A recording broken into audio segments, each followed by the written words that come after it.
Assalamualaikum warahmatullahi wabarakatuh. Perkenalkan, nama saya Devi Aprianti dari IF22D dengan NIM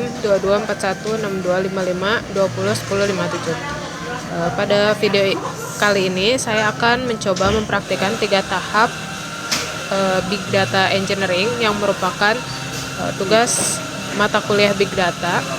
Jadi pada video ini saya akan menggunakan Docker dan Apache Spark pada operasi sistem Linux Ubuntu dengan 3 tahap yang akan saya lakukan, yaitu data profiling dan format efisiensi, kemudian data quality dan medallion arsitektur, dan batch transform dan Spark SQL. Untuk yang pertama, saya akan mencoba melakukan data profiling dan format efisiensi. Langkah pertama yang dapat dilakukan yaitu inisialisasi Spark Session. Nah, pada langkah ini, yang pertama kita akan melakukan import library Spark Session, kemudian menyimpannya dalam appname p1 strip profiling dan menampilkan Spark version dan appname-nya. Nah, setelah di running, hasilnya ini akan menampilkan Spark version yaitu 3.5.0 dan appname-nya yaitu P1 strip profiling yang sesuai dengan kode program yang telah di run sebelumnya. Selanjutnya masuk pada langkah kedua, yaitu generate dataset synthesis. Jadi pada langkah ini kita akan membuat data sintesis atau data dummy. Di sini kita membuat data sintesisnya ini berjumlah 200.000 dan berisi 7 kolom. Di antaranya ada date, user ID, kemudian country, URL, status, dan byte. Dan kemudian data sintesis ini akan disimpan dalam format CSV pada folder clicks. Selanjutnya kita akan masuk pada langkah ketiga, yaitu melakukan profiling data awal. Jadi pada langkah ini kita akan mencoba memahami karakteristik data pada file CSV yang telah kita buat sebelumnya. Jadi file CSV ini akan ditampilkan beberapa item seperti total rows, kemudian total column, terus ada count, min, dan max, dan juga menampilkan 5 baris data. Setelah di running, kode programnya akan menampilkan tampilan seperti pada layar berikut. Jadi di sini menampilkan total rows-nya ada sebanyak 200.000, kemudian total kolomnya ada sebanyak 7, yang mana kolom ini merupakan date, kemudian user ID, country, URL, status, dan byte yang sudah kita buat sebelumnya.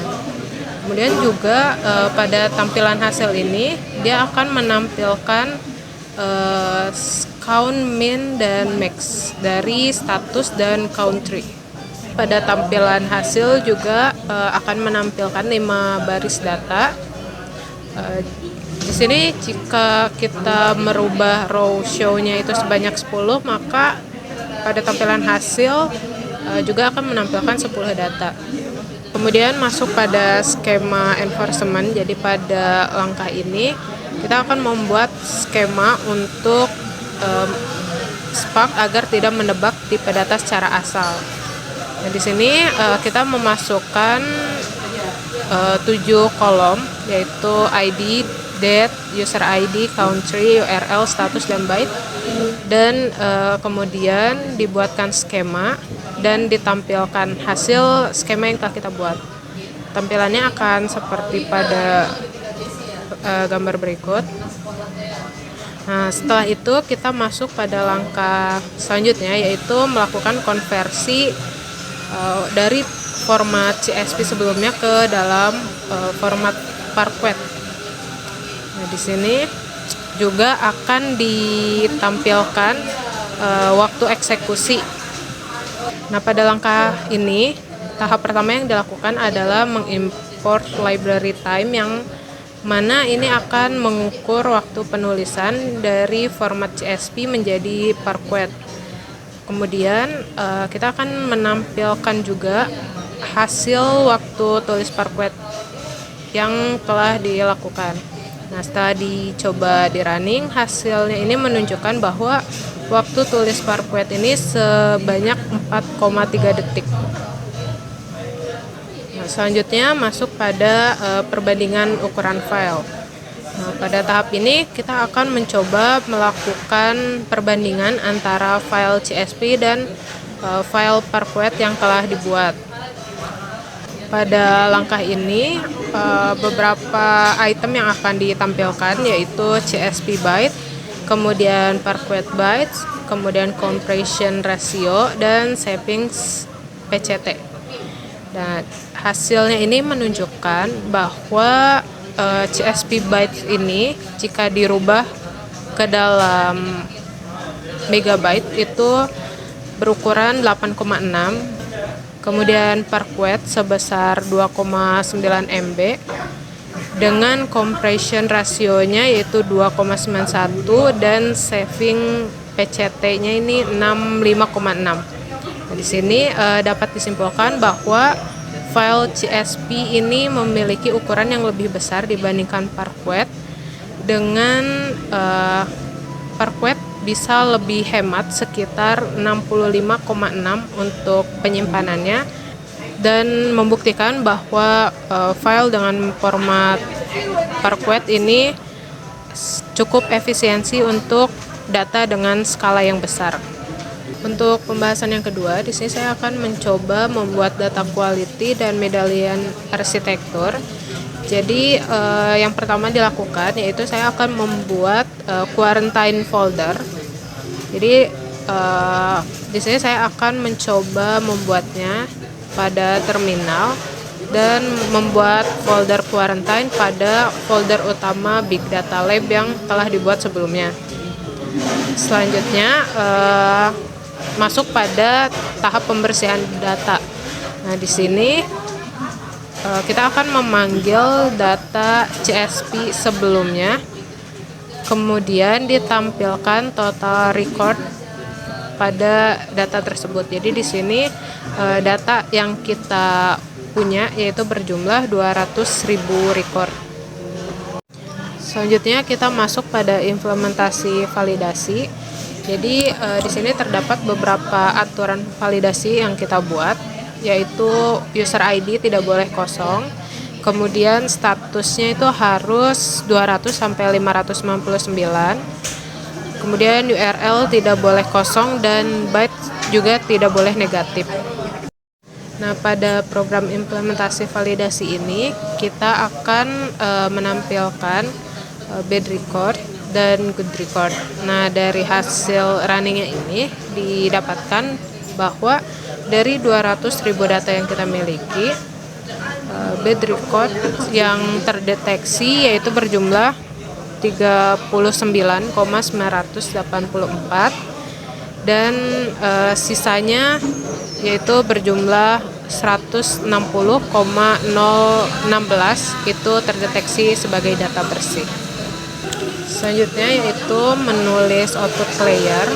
Jadi pada langkah ini kita akan menulis data buruk yang telah terdeteksi sebelumnya atau bad record sebelumnya itu ke dalam folder quarantine untuk diinvestigasi, dan data bersih yang terdeteksi juga akan dituliskan atau dipindahkan ke dalam silver layer. Selanjutnya kita akan masuk pada langkah error manifest. Jadi pada langkah ini kita akan mencoba membuat laporan dengan menunjukkan distribusi error berdasarkan reason code. Di sini setelah mencoba merunning kode program ini, hasil output yang ditampilkan yaitu menunjukkan bahwa ada 39,984 baris atau sekitar 20% dari total data yang termasuk ke dalam bad status. Nah, selanjutnya kita akan masuk pada langkah run report. Jadi pada langkah ini kita akan mencatat matriks penting salah satunya seperti jumlah record yang masuk atau yang keluar. Pada kode program langkah run report ini, kita akan menunjukkan beberapa item seperti stage, timestamp, kemudian row in, row bed, row OK, kemudian error rate dan success rate. Dari output hasil running tersebut didapatkan bahwa pada tahap P2 dan DQ terdapat 200.000 data masuk, dan dari jumlah tersebut 39,984 merupakan data yang gagal validasi dan 160,016 yang termasuk ke dalam data valid, sehingga error rate yang didapatkan yaitu mencapai 0,1999 atau sekitar 20%, dan tingkat keberhasilannya ini atau success rate-nya ini berkisar 0,8001 atau sekitar 80%. Kemudian file laporan ini akan disimpan dalam format JSON. Untuk yang ketiga ini saya akan mencoba membuat batch transform dan Spark SQL. Jadi langkah pertama yang dilakukan yaitu melakukan transformasi ke gold layer. Jadi pada langkah ini kita akan mencoba untuk menghitung total byte dan jumlah event per hari berdasarkan per negara dari data silver yang sudah bersih. Kemudian data tersebut akan dicoba ditampilkan dalam 10 data, karena di sini egg show-nya ini 10. Dari hasilnya ini didapatkan seperti pada tampilan hasil berikut. Jadi hasil outputnya ini akan ditampilkan seperti pada layar. Di sini akan berupa data frame. Contohnya seperti di sini ada kolom date, country, total byte, dan events. Nah, di sini country-nya ini berdasarkan kode. Ini ada C3, kemudian total byte yang didapatkannya berapa, dan eventnya berjumlah 1060. Ini hasil ini akan ditampilkan dalam 10 baris karena pada kode program situ egg show-nya ini sebanyak 10. Jadi setelah melakukan langkah transformasi ke gold layer, langkah selanjutnya yaitu melakukan partitioning gold data. Jadi pada langkah ini kita akan mencoba membagi data ke dalam subdirectory berdasarkan kolom tertentu, dan biasanya berupa tanggal. Selanjutnya di sini kita juga masuk pada langkah query dengan Spark SQL. Jadi data yang terdapat pada gold itu kita akan coba tampilkan atau baca kembali. Kemudian dari hasil kode program tersebut kita mendapatkan hasil output seperti pada layar berikut. Dari hasil ini kita bisa melihat performa traffic per negara. Contohnya itu misal di sini ada kolom C0, jadi kode dari country yang memiliki total event terbanyak, yaitu sebanyak 32,314 dengan total byte sekitar 806 juta.